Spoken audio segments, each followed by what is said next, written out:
भगवते वासुदेवाय। शुक्लाम्बरधरं विष्णुं शशिवर्णं चतुर्भुजं प्रसन्नवदनं ध्यायेत् सर्वविघ्नोपशान्तये। गुरवे सर्वलोकानां विषजे भवरोगिणां निधये सर्वविद्यानां दक्षिणामूर्तये नमः।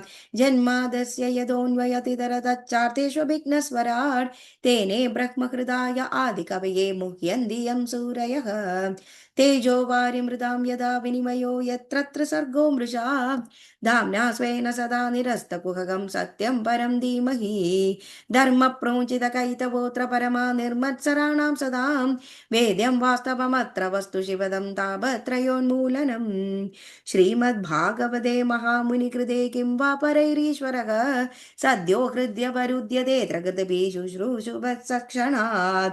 निगमकल्पतरोर्गलितं फलं शुकमुखादमृतद्रवसंयुधं पिबत भागवतं रसमालयं मुहुरगो रसिका भुवि भावुकाः। नारायणं नमस्कृत्य नरं चैव नरोत्तमं देवीं सरस्वतीं व्यासं ततो जयमुदीरयेत्। यं प्रव्रजन्तमनुपेतमपेतकृत्यं द्वैपायनो विरहकातर आजुगाव पुत्रेति तन्मयतया तरवोऽभिनेदु तं सर्वभूतहृदयं मुनिमानतोऽस्मि। यस्वानुभावमखिलश्रुतिसारमेघमध्यात्मदीपमदितितीर्षदां भमोदं संसारिणां करुणयाकपुराणगुह्यं तं व्याससूनुमुपयामि गुरुमुनीनां। मूगं करोति वाचालं पङ्गुं लङ्घयति गिरिं यत्कृपातमहं वन्दे परमानन्दमाधवं। यद्ब्रह्मा वरुणेन्द्ररुद्रमरुतस्तुन्वन्ति दिव्यैस्तवैः वेदैः साङ्गपदक्रमोपनिषदैर्गायन्ति यं सामगाः। ध्यानावस्थितगद्गदेन मनसा पश्यन्ति यं योगिनो यस्यान्तं न विदुःसुर असुरगणा देवाय तस्मै नमः।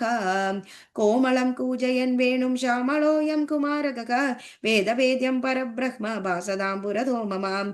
भूतेर्महद्भिर्य इमा पुरो विभूतिर्माय चेदे यदमूषु भूरुषक भुङ्क्ते गुणा षोडश षोडशात्मकः सोऽलं कृषिष्ट भगवान् वचांसि हे सच्चिदानन्दरूपाय विश्वोत्पत्त्यादिहेतवे तापत्रय विनाशाय श्रीकृष्णाय वयं नुमः। अद द्वितीयोऽध्यायः। श्रीशुक उवाच एवं पितरि सम्प्रवृत्ते तदनुशासने वर्तमान आग्नेद्रोजम्बूद्वीपौकस प्रजा औरसर्वर्धमावेक्षमाण पर्यगोपायत्। स च कदाचित् पितृलोककाम सुरवर वनिता क्रीडचलद्रोण्यां भगवन्तं विश्वसृजां पदिमाभृत परिचर्योपकरण आत्मैकाग्रेह्य तपस्याराध यां बभूव। तदुपलभ्य भगवान् आदिपुरुषः सदसि गायन्तीं पूर्वचित्तिं नामान् सरसम् अभियापयामास। सा च तदाश्रमोपवनम् अतिरमणीयं विविध निबिड विडपि बिडपनिकर संश्लिष्ट पुरड लतारूढ स्थल विहङ्गममिथुनै प्रोच्यमानश्रुतिभिः प्रतिबोध्यमान सलिल कुक्कुटकारण अन्धवहकलं हासासि बिर्विचित्रमुपपूजितामलजलाशय कमलाकरम् उपबभ्राम। तस्या सुललितगमन पदविन्यास गतिविलासायाश्चानुपदं खणखणायमान रुचिरचरणाम्बरणस्वन उपाकर्ण्य नरदेवकुमार समाधियोगेन निमीलितनयन ललिन मुकुल युगलं ईषद्विकचयव्यचष्ट। तामेवाविदूरे मधुकरीम् इव सुमनस उपजिङ्क्रन्तीं दिविजमनुज मनोनयह्लाददुर्गति विहार व्रीडाभिनयावलोक सुरस्वराक्ष अवयव वैर्मनसीन्द्रणां कुसुमायुधस्य विदधतीं विवरं निजमुख विगलितामृतः सवसहासभाषण मोद मदान्ध मधुकर निकरोपरोधेन द्रुतपदविन्यासेन वल्गुस्पन्दन स्तनकल शबकर भाररशनां देवीं तदवलोकनेन विवृतावसरस्य भगवतो मकरध्वजस्य वशमुपनीतो जडवदिति होवाच।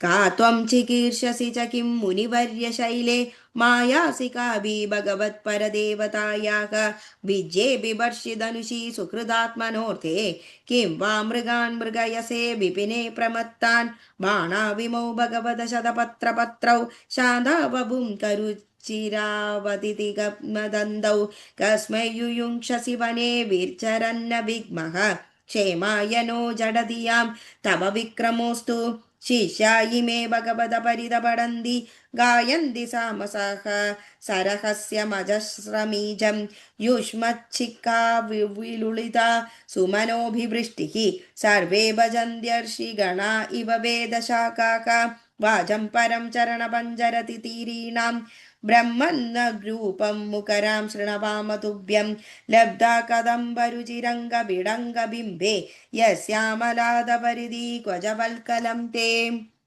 किं संवृतं रुचिरयोर्द्विजशृङ्गयास्ते मध्ये कृशो वहसि यत्र दृशिश्रिता मे पङ्गोरुणसुरभिरात्मविषाण ईदृक् येनाश्रमं सुभगवे सुरभीकरोषि लोकं प्रदर्शय सुहृत्तमतावगम्ये यत्रत्य इत्थमुरसावय वावपूर्वौ अस्मद्विदस्य मन उन्नयनौ बिभर्ते बह्वद्भुतं सरसरा ससुधादिवक्त्रे कावात्मवृत्तिरदनान्तविग्रङ्गवाति विष्णो कलास्य निमिषन्मकरौ च कर्णौ उद्वीगमीनयुगलं द्विजपङ्क्तिशोजिः आसन्नभृङ्गनिकरं सर इन्मुखं ते योऽसौ त्वया करसरोजकदपदङ्गो दिक्षु भ्रमन् भ्रमद एजयदेक्षिणी मे मुक्तं न ते स्मरसि वक्रजडावरूधं कष्टो निलोकरदिलम्बड एष नीवीं रूपं तबोधन तपश्चरदां तपोघ्नं ह्येतत्तु केन तपसा भवदोपलब्धं चर्तुं तपोर्हसि मया सकमित्रमह्यं किं वा प्रसीदति स वै भवभावनो मे न त्वां त्यजामि दयिदं द्विजदेव दत्तं यस्मिन् मनो दृगभिनो न वियादिलग्नं मां चारुशृङ्गर्हिणि नेतुमनुव्रतं ते चित्तं यदप्रतिसरन्तु शिवा सजीव्यः श्रीशुक उवाच इति ललानुनयादिविशरदो गाम्यवैदग्ध्यया परिभाषयातां विबुद्धवधूं विबुद्धमतिरद्धि सभाजयामास स जाततस्तस्य वीरयूधपदे बुद्धिशीलरूपवयः श्रियौदार्येण पराक्षिप्तमनास्तेन सखायुधायुधपरिवत्सरोपलक्षणं कालं जम्बूद्वीपपतिना भौमस्वर्गोभान् बुभुजे तस्यामोहा वा आत्मजान् सराजवर आग्निद्रोणाभिगिं पुरुष हरिवर्षणावृतं रम्यग हिरण्मय कुरु भद्राश्व केतुमाल लं संज्ञानवपुत्रा जनजयत् सासुत्वादसुदानवानुवत्सरं गृह एवापकाय पूर्वचित्तिर्भूय एव अजं देवमुपतस्ते आग्निद्रसुतास्ते मातुरनुग्रहाद्वल्पत्तिकेनैव संहन न बालोपयता पित्रा विभक्ता आत्मतुल्यनामानि यदा भागं जम्बूद्वीपवर्षाणि बुभुजुः आग्निद्रो राजतृप्त कामानम् अप्सरः समेवानुदिनमद्दिमन्य मानसत्स्या सलोकतां श्रुतिभिरवरुन्दे यत्र पितरो मादयन्ते सबरे ते पितरि नवभ्रातरो मेरुदेवीं प्रतिरूपा